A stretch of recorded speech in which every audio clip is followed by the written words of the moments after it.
요한복음 21장 1절부터 17절까지 함께 읽도록 하겠습니다. 그 후에 예수께서 디베라 호수에서 또 제자들에게 자기를 나타내신 일은 이러하니라. 시몬 베드로와 디드모라 하는 도마와 갈릴리 사람 가나 사람 나다나엘과 제베데의 아들들과 또 다른 제자들이 함께 있더니 시몬 베드로가 나는 물고기 잡으러 가노라 하니 그들이 우리도 함께 가겠다 하고 나가서 배에 올랐으나 그날 밤에 아무것도 잡지 못하였더니 날이 새어갈 때에 예수께서 바닷가에 서셨으나 제자들이 예수이신 줄 알지 못하는지라. 예수께서 이르시되 얘들아 너희에게 고기가 있느냐 대답하되 없나이다. 이르시되 그물을 배 오른편에 던지라 그리하면 잡으리라 하시니 이에 던졌더니 물고기가 많아 그물을 들 수 없더라.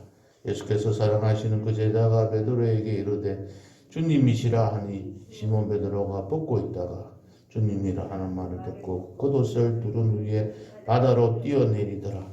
다른 제자들은 육지에서 거리가 불과 한 50칸천 뼘으로 작은 배를 타고 물고기 든 그물을 끌고 와서 육지에 올라보니 숯불이 있는데 그 위에 생선이 놓였고 떡도 있더라. 예수께서 이르시되 지금 잡은 생선을 조금 가져오라 하시니 시몬 베드로가 올라가서 그물을 육지에 끌어올리니 가득히 찬 큰 물고기가 153마리라. 이같이 많으나 그물이 찢어지지 아니하였더라. 예수께서 이르시되 와서 조반을 먹으라 하시니 제자들이 주님이신 줄 아는 고로 당신이 누구냐 감히 묻는 자가 없더라. 예수께서 가셔서 떡을 가져다가 그들에게 주시고 생선도 그와 같이 하시니라. 이것은 예수께서 죽은 자 가운데서 살아나신 후에 세 번째로 제자들에게 나타나신 것이라. 그들이 조반 먹은 후에 예수께서 시몬 베드로에게 이르시되 요한의 아들 시몬아 네가 이 사람들보다 나를 더 사랑하느냐 하시니 이르되 주님 그러하나이다. 내가 주님을 사랑하는 줄 주님께서 아시나이다.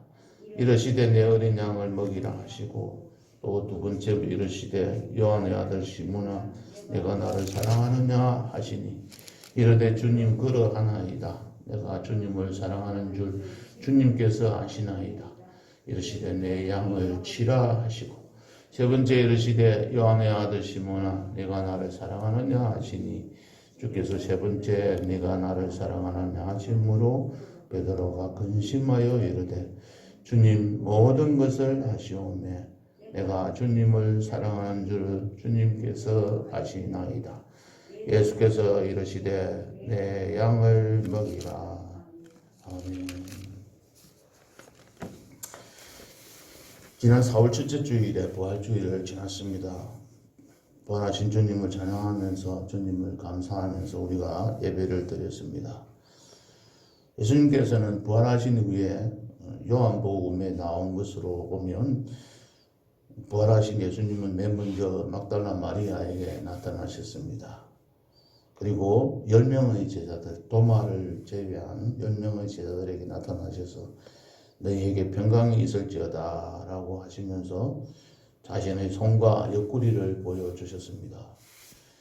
그 뒤에 의심하는 도마에게 나타나셔서 손과 옆구리를 보여주시고 믿음 없는 자가 되지 말고 믿는 자가 되라고 말씀하셨습니다. 이어서 오늘 본문에 나와 있는 말씀처럼 디베라 바다에서 세 번째 제자들에게 나타나셨는데 7 제자들에게 나타나셔서 조반을 들게 하시고 베드로에게 사명을 주시는 그런 내용들이 오늘 본문의 말씀입니다. 갈릴리 디베라라는 것은 갈릴리 지방의 수도의 이름입니다. 그래서 갈릴리 호수를 디베라 호수라고 이야기합니다. 결국은 호수는 갈릴리 호수를 이야기합니다.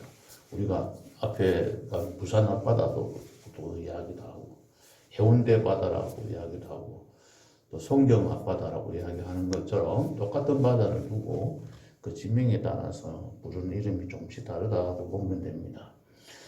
어쨌든 이 제자들은 예루살렘에서 갈릴리 바다로 갔습니다. 왜 가셨을까요? 보통 사람들은 자기들의 예수님을 잊어버리고 자기들이 세상으로 갔다고 말씀하시는데 그렇지는 않고 마태복음 28장 7절 10절에 보면 너희들이 갈릴리로 먼저 가라. 그럼 내가 가겠다고 하신 그 예수님의 말씀을 듣고 갈릴리로 가서 기다렸던 겁니다. 그러면 예수님은 하필이면 왜 갈릴리로 가라고 했을까요? 그 갈릴리 지방에서 주로 활동하였고 제자들이 처음 부름을 받았던 지역이 갈릴리 지역이었습니다. 그래서 옛날 그 아름다운 시간들을 기억하면서 또 나를 따르라고 하는 그 음성을 듣고 모든 것을 버리고 출발하였던 그 초심, 그 옛날 그 마음들을 다시 한번 더 읽게 하기 위한 그런 예수님의 의도적인 행동이었다고 봅니다. 제자들은 주님의 뜻을 제대로 이해하지 못해서 그곳에 갔지만은 자기들이 무엇을 해야 될지를 알지 못했습니다. 그래서 주님께서 하시는 말씀이 뭔지를 듣고 기다리고 지난 목요일날 말씀드렸듯이 사흘만 좀 기다렸으면 될 텐데 이들은 그렇지 못했습니다. 부활의 주님을 만나는 그 순간만은 기뻤지만은 그것이 오래 가지를 못했습니다. 잠시뿐이었습니다. 그래서 시몬 베드로는 오늘 보면 나는 물고기 잡으러 가겠다 이렇게 하면서 물고기 잡으러 떠났습니다. 그러자 제자들도 그 나머지 옆에 있는 제자들 나도 갈게 하면서 같이 덩달아 갔습니다. 그러나 그들은 그날 밤에 아무것도 잡지 못했습니다. 왜 그렇게 잡지를 못했을까요? 요한복음 어떤 주석가는 이렇게 이야기합니다. 요한복음 15장 5절에서 너희들이 가지니 너희들이 나를 떠나서는 아무것도 할 수 없느니라 라고 말씀하신 그 예수님께서 그것이 나를 떠나서 너희들이 생활하면 어떻게 된다는 걸 보여주기 위한 하나님의 계획적인 행동이 아니었느냐 이렇게도 말씀하시는 분들도 있습니다. 어쨌든 하나님을 떠난 사람들의 삶은 이러합니다. 밤새도록 그들은 고기를 잡았지만 한 마리도 잡지 못했습니다. 그렇지만 예수님이 나타나셔서 얘들아 너희에게 고기가 있느냐 하면서 그물을 벼 오른편으로 던지라고 했습니다. 예수님이 함께 하시면 이 모든 일들을 행할 수가 있습니다. 우리들이 생각할 때는 우리들이 판단대로 할 때가 참 많이 있습니다. 우리가 좀 더 사흘만 기다리자 하는데 저부터 사흘이 기다려지질 않아요. 지금 당장 해결되지 않아서 마음이 괴롭습니다. 솔직하게 말씀드리면 요즘에 기도 제목 중에 하나가 저 목사를 계속 해야 되나 말아야 되나 이런 생각이 들 때가 참 많습니다. 정말 내려놓는다고 생각하면서 살지만 나의 생각으로 해결되지 않음을 알면서도 저의 생각과 저의 어떤 고집, 저의 주관, 능력 이런 것만 믿고 아직까지 살아가고 있는 저희 모습 때문에 그런가 이렇게 봅니다만은 참 힘듭니다. 어제 아랫게 황만선 권사님께서 카톨릭 단체 토지에 올라온 글을 읽어서 알고 계시는지 모르겠습니다. 그 한번 더 살펴보면서 우리의 삶이 어떠해야 되는지 한번 되짚어 보았으면 합니다. 북유럽 어느 시골 교회에 사람만한 예수님의 크기만한 그런 예수님 동상이 있었다고 합니다. 거기에서 기도만 하면 소원이 잘 이루어진대요. 그래서 수많은 사람들이 기도하고 갔습니다. 그래서 그 교회 문지기가 가만히 보고 있다가 자기도 기도를 했어요. 뭐라고? 하나님 나가 이 하루만 여기에서 서서 나도 당신하고 예수님하고 바뀌어서 이렇게 한번 섰으면 좋겠다 하고 기도를 드렸습니다.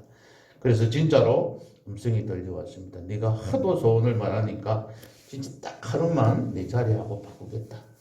그래서 그 예수님은 문지기가 되고 그 문지기는 예수님 상에 올라왔다. 그런데 약속을 꼭 한 가지만 해야 된다. 뭐냐? 말하지 마라. 하루 동안 꼭 침묵을 지켜야 한다고 굳게 약속을 했습니다. 그런데 제일 첫 번째 손님이 왔습니다. 부자였습니다. 그런데 도박을 즐기는 자였습니다. 그래서 와서 돈 잃지 않고 도박해가 돈 많이 따게 해달라고 기도를 했습니다. 근데 이 사람이 가면서 돈 다발을 나누고 가버렸어요. 그걸 지켜보고 이 사람 돈 가져가야 돼 하고 이야기하고 싶었는데 예수님께서 약속한 게 있기 때문에 입을 닫았습니다. 두 번째는 좀 있으니까 아주 가난한 농부가 왔습니다. 자기 아내가 중병으로 누워 있어서 돈이 필요한데 돈을 달라고 기도했습니다. 기도하고 마치고 딱 보니까 옆에 돈가방이 놓여 있으니까 아이고 하나님께서 응답해 주셨구나 생각하고 그 돈가방을 가지고 들어갔습니다. 세 번째 손님이 왔습니다. 청년이 왔는데 이 사람은 배를 타고 먼 바다로 나가는 청년이었습니다. 그래서 풍랑을 만나지 말게 해달라고 기도를 했습니다. 그런데 이 순간에 갑자기 이 부자가 달려 들어온 거죠. 근데 와서 보니까 가방에 돈가방이 없는 거예요. 그래서 이 청년에게 네가 가져갔다고 덮어 씌웠습니다. 맥살을 잡고 싸웁니다. 청년은 지금 빨리 가야 배를 탈 수 있다고 나는 전혀 아니라고 막 하면서 울부짖고 있습니다. 옥신각신하고 있는 걸 보고 문지기는 도저히 참을 수가 없었습니다. 그래서 해결해 줬습니다. 입을 열고 이보십시오. 그 돈가방은 실제로 그 가난한 사람이 가져갔고 이 사람이 가져간 게 아니다 하고 다 해결해 줬어요. 그래서 이 사람은 뿌듯하게 내가 오늘 선한 일을 했다 하고 생각을 했습니다. 그때 예수님은 그렇게 말 안 했습니다. 너는 오늘 약속을 안 지켰다. 그렇게 내려오나 했습니다. 문지기는 억울했습니다. 왜냐하면 자기는 선한 일을 했으니까요. 자기 판단에는 선한 일을 했다는 겁니다. 자기 판단 기준으로는 정말 하나님께서 원하시는 일들을 행했다고 이야기를 하는 겁니다. 그런데 예수님께서는 말씀을 했습니다. 너는 약속을 지키지 않았어. 그것이 큰 잘못이야. 만약에 이 사람이 어떻게 됐냐면 이 부자는 돈가방을 가져가서 도박해가지고 돈을 다 날려버렸어요. 이 가난한 사람은 아내를 병을 고치지 못하고 아내가 돌아가 버렸어요. 이 청년은 그 뛰어가가지고 배를 타고 가서 배가 사고가 나서 배가 침몰해서 이 사람 죽어버렸습니다. 우리의 생각에는 이것이 옳다고 생각했는데 하나님의 계획은 아니라는 것이죠. 하나님께서는 침묵하고 계신데 우리는 우리의 생각대로 우리의 판단대로 행동합니다. 하나님 앞에 기도하고 하나님의 뜻대로 살겠다고 생각하면서 하나님의 위해서 살겠노라고 하면서 목사 안수 받고 이런 과정들을 거쳐서 나왔는데 아니라는 생각이 들더라고요. 하나님께서 원하시는 것들은 지금도 침묵하고 계시는 거예요. 그래서 우리들은 더욱더 하나님 앞에 엎드려서 기도하고 간구하는 가운데 하나님께서 원하시는 일이 무엇인지를 우리가 깊이 음성을 듣고 그 음성대로 순종하면서 살아가야 하는 겁니다. 너희들이 배 오른편으로 던지라고 할 때 오른편에 그물을 던지는 우리의 상식과는 전혀 어긋나는 그러한 것을 지시하더라도 우리는 들을 때에 153마리의 물고기를 잡을 수가 있는 것입니다. 알면서도 우리가 행하지 못하고 있는 우리의 삶입니다. 두 번째는 이 조반을 먹고 난 다음에 예수님은 찾아오셔서 그래도 이 제자들을 배신하고 어떻게 보면 자기 갈 길을 찾지 못하는 이 제자들에게 찾아오셔서 예수님은 조반을 먹이시고 위로하신 후에 베드로에게 네가 나를 사랑하느냐?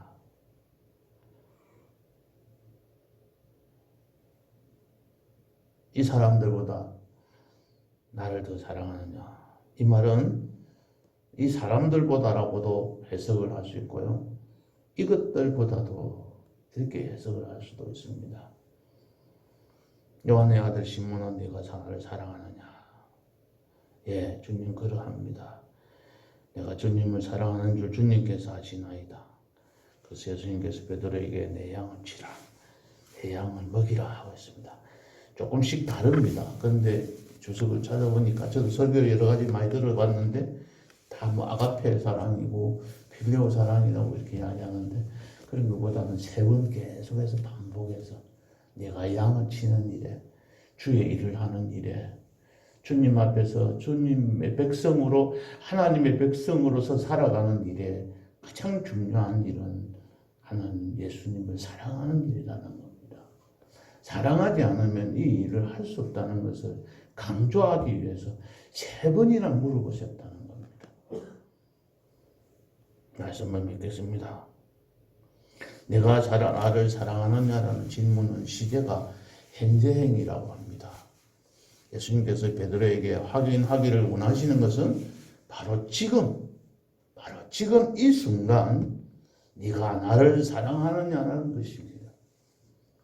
우리의 삶에 있어서 과거에 우리가 주님보다도 세상이나 자신을 더 사랑했던 것을 뉘우치고 회개하는 것도 중요하고, 과거에 주님을 사랑했던 것들도 중요합니다. 앞으로 주님을 더 사랑하겠습니다 하고 다짐하는 것도 중요할 수 있습니다.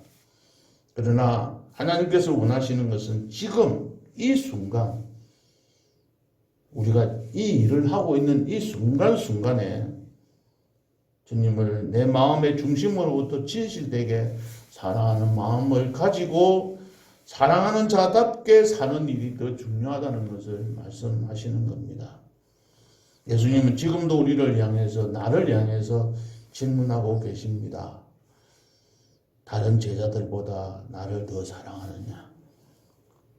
장로님보다 네가 나를 더 사랑하느냐? 저를 근수님보다 네가 나를 더 사랑하느냐? 네가 우리 교회에서 성도들 중에서 제일 많이 나를 사랑하느냐? 네가 가지고 있는 어떤 것들보다도 그것보다 더 나를 사랑하느냐? 네가 가지고 있는 물질, 네가 가지고 있는 자존심, 모든 것들보다도 내려놓고 그 모든 것들을 주면서 사랑하느냐? 하나님 아버지를 사랑하느냐? 네가 교회를 사랑하느냐? 네가 성도들 개개인을 한 사람 한 사람 두고 네가 진정으로 사랑하느냐라고 오늘 이 아침도 저희들에게 질문하고 계십니다. 저는 베드로처럼 고백할 자신이 없습니다. 주님 제가 주를 사랑하는 줄 주님께서 아십니다 라고 고백을 할 만한 자격도 없고 자신도 없습니다. 나의 능력이 부족한 점을 갈수록 깨닫게 되고 더욱더 부족한 점을 많이 느낍니다. 오늘 아침에도 우리가 주님 앞에 성령 하나님께 우리가 기도하고 도와달라고 강구할 수밖에 없는 저희들입니다. 이 시간, 지금 이 순간에도 예수님께서는 나를 사랑하느냐라고 질문하십니다. 주님 앞에 예라고 대답하면 어떤 일이 있더라도 이 세상의 어떤 것보다도 주님을 더욱더 사랑하고 주님 앞에 더 가까이 나아가는 성도님들 되시기를 주님의 이름으로 축복합니다. 기도하시겠습니다. 하나님 부족합니다. 연약합니다. 자신들을 내려놓고 주님 앞에 더 가까이 나아가야 할 저희들이지만 저희들을 이런 부족한 점들을 있는 저희들을 위해 또 사용하시기를 원하시는 주님이시기에 오늘도 순종하는 마음으로 주님 앞에 나와서 엎드렸습니다. 주님께서 나를 사랑하느냐라고 할 때에 주님 사랑하나이다. 주님께서 하십니다. 라고 고백할 수 있는 우리의 삶이 될 수 있도록 주님께서 축복하여 주시고 오늘도 간섭하여 주시고 인도하여 주시기를 원합니다. 주님께서 나를 사랑하지 않고는 이러한 일들을 할 수 없음을 오늘도 저희들에게 말씀하십니다.